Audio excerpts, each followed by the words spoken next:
wonderful, the amazing Kerry Ellis, everybody! Yay. Woo! Thanks, Charlie. How are you? I'm very good. Thank you so much for having me on your show. It's just, I'm a bit honoured actually, because I think you're turning into a bit of a celebrity doing all these interviews, which is brilliant. I'm so happy for you. Thank you so much for letting me interview you. It's my pleasure. It's a pleasure to talk to you. Let's get going then. Were you a child who grew up loving musical theatre? I was. I went to a local dance school when I was about 3 or 4, and I just loved being around like-minded people, and I loved performing even from such an early age, you know, and sharing that with a group of people. There's nothing like it, and I think my love for it has grown, and I feel more excited about it now that I'm in my 40s, you know, than I ever have before. I just think it's one of the best industries to be in. What age were you when you decided that this was the path you wanted to go down? Yeah, I was really young. I knew I was, when I started when I was very young, just doing local like dance and a bit of singing. But it wasn't perhaps until I was maybe in my early teens that my parents kind of said I needed to choose, because I was doing lots of things. I was doing like horse riding and swimming and trampolining and lots of physical activities, which I loved them all, but I had to make a choice because I couldn't fit it all in. But I always knew that performing was where my passion and where my heart was. So for me, it was an easy choice. But it was around 11, 12, I think, that I took it seriously. Where did you do your professional training? So I trained at a college in Epsom in Surrey, a place called Laine Theatre Arts. And I went there when I was 16, and I trained for 3 years, and yeah, had a great training there. Again, just being surrounded by like-minded people was brilliant, which I loved. Very good to be around people that are the same as you. Absolutely. I think we all try and find that, you know, in all walks of life. You gravitate towards people that are like you and that have a similar interest. I think it's good. Yeah. Do you think that everyone should be professionally trained? And if so, how do we make it accessible for all? I think that it's not for everybody. I think it was brilliant for me. It gave me a lot of grounding and a lot of experience, and perhaps pushed me in places that I wasn't so confident in. I made exceptional friendships there, you know, people that I'm still friends with now, which I think is hugely important, especially in an industry where you move around a lot. I don't think it's necessary, because I think people find their way in other routes. We have social media, we have you know, TV programs, we have you can have online classes now, and I think there's lots of ways to train outside of a college now. There are places that do courses that maybe are part-time courses or workshops or holiday courses, and I think there's other ways for people to get in without going to a big college. Brian May looks like he became a very special person to you and encouraged you to audition for We Will Rock You, my dad's favourite musical. Do you still see him now? I do, yeah. Brian has been a massive influence in my life. We've done lots of albums and recordings and concerts, and you know, he's been a fantastic mentor to me over the years, a supporter. He's always there for advice, and creatively we've really evolved as what we bring to the table now, and it's brilliant, and he's a rock star, you know. He's great, he's brilliant. When did you get your first lead role? That's a great question. So I was an understudy in My Fair Lady, which was my first West End big job, and then, but I wasn't playing a role. I was understudy, although I did get to go on and play the role. But my first role that I was cast as was We Will Rock You, and I had to play the role of Meatloaf at the Dominion Theatre, which was amazing. I loved it. I played it for 2 years. An amazing theatre. it was great, and to play there for 2 years was amazing, was brilliant. Yeah, incredible. So what is it like to be performed on Broadway and the West End in the same show? Wicked. Yeah, it was good. It was really good. I mean, Broadway was a bit of a dream of mine as a kid. I must admit. And I never kind of thought it would become a reality. I was like, oh, I'd love to be in the West End, and of course I'd love to be on Broadway, but you know, I didn't think it would happen. And when it did, I had to pinch myself. You know, I remember kind of running out to the first entrance, and Elphaba runs right down the center of the stage and just looks out, and I remember running and going, oh, I'm on Broadway, this is amazing. And yeah, it was great, and it was brilliant coming back to London and bringing all of that experience and that excitement with me as well, which I love. Yeah, and you never do think you're going to make it anywhere? No, I mean, I had no idea where my career would take me. No. I knew that I loved it, and I knew I wanted to perform, but I had no idea it would take me all over the world, and I'd have albums out, and I'd perform in, you know, hit shows. I never thought that would happen. Yeah. You were so amazing. What on earth made you audition for The Voice, and who were your judges? Oh, Charlie. Well, I think it came at a time when our industry was changing, and I'd done a bunch of musicals, I'd done an album, I'd done a load of concerts, and I think I felt it was an opportunity that came to my door, and I just took it. And I think with this industry, you have to take those opportunities, and you have to embrace everything that is offered to you. I don't think you have to say yes to everything. No. But I think you really have to consider things that come your way. And you know, I was asked to go on the show, and it was the first year that The Voice had been in the UK. I didn't really know much about it, and that was it. I kind of thought, well, I'll get to sing for the nation, you know, and I'm okay with that, and whatever happens. And I actually quite enjoyed the process, because it was quite frightening, and it was quite it was quite exposing, but I quite liked the challenge of it. And I thought, well, I'm used to auditioning, you know, I audition for a living, it's what we do. I just hadn't done it on national television before. No. But you know, it was a good experience, and you can't get everything. You don't always get everything right, but I enjoyed the challenge. Yeah. Were you ever bullied as a child? If so, how did you overcome this? Yeah, I mean, I was quite fortunate. I wasn't really bullied significantly. I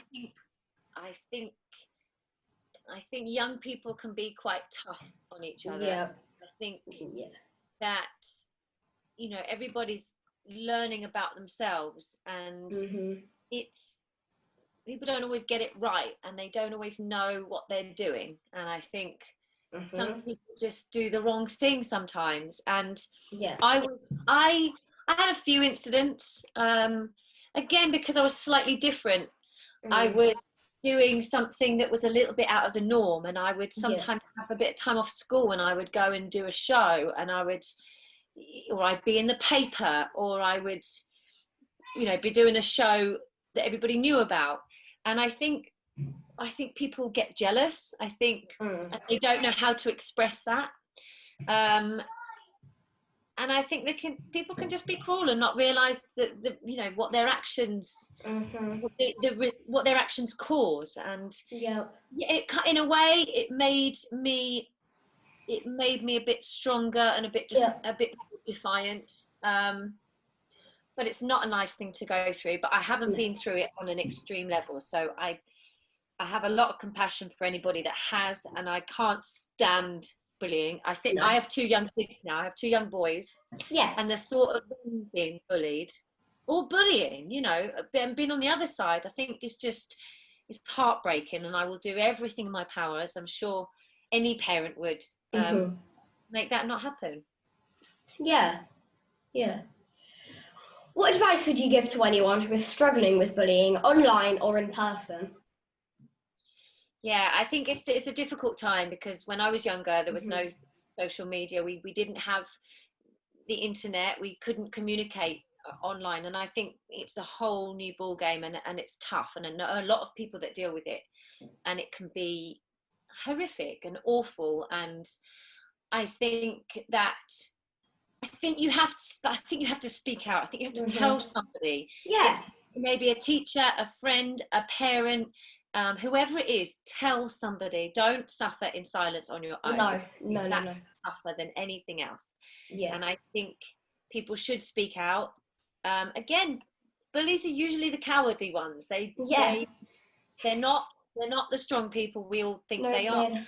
It usually comes because they're frightened, or they've been bullied, Mhm. or they've had troubles themselves, or Yeah. so it's not as always as straightforward as we might imagine.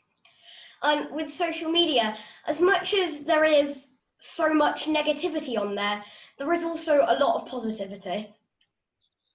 Absolutely. I mean, I it's a new thing for me, but I have formed relationships over social media. I've been able to interact with my fans. I know what they like hearing. I've been able to release a podcast through social media, Yeah. and it's just been really, for me, it's been a positive thing. I know there is a lot of negativity, but for me, it's brought me so much good.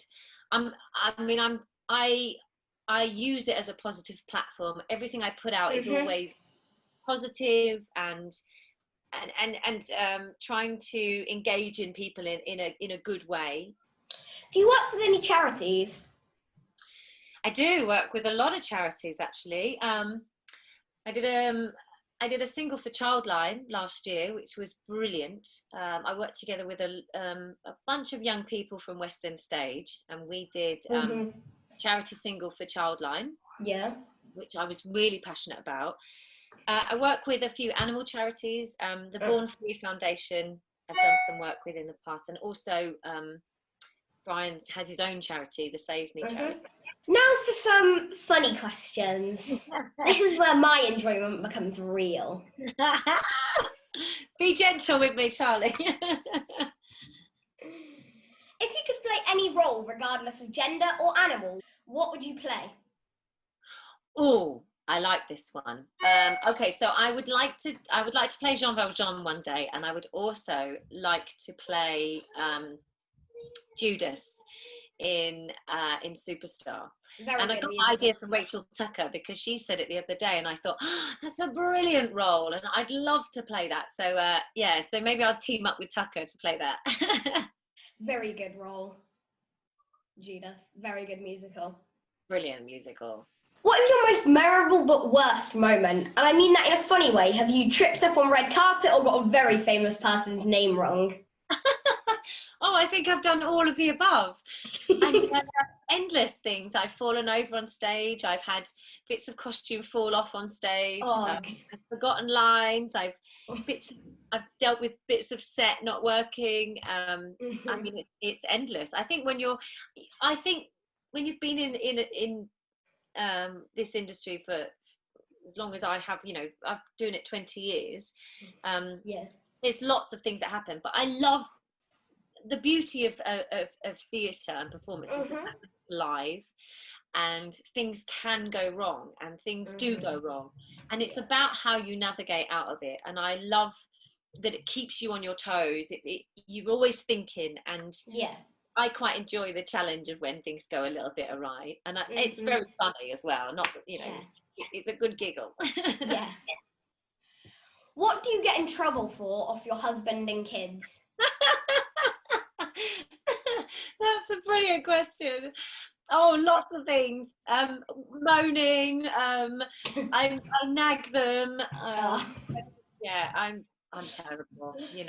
Usual mum stuff. And my husband, I'm really indecisive.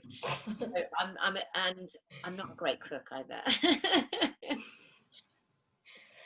Everyone can cook. You just need to find the thing you can cook. Yeah. Oh, yeah. I'm okay. What role is there for you still left to play? Yeah, there's lots. I mean, I'd love to play Evita. And I'd love to, I like doing new things. I like doing workshops where you're working in small groups with the creators and, you know, working on a piece of script or songs that you're changing about. I like that. And there's stuff like Gypsy and Norma Desmond, those kind of things when I'm a bit older would be lovely. Yeah. Yeah. What is your worst habit? This is my favourite question to ask. My worst habit? Oh, you should, you have to ask my husband probably. My worst habit, he'll say that I move things around the house and that he can't then find them. But I don't think I do. I think he moves them and he can't find them. Sounds about right. Now it's for a round of quickfire questions.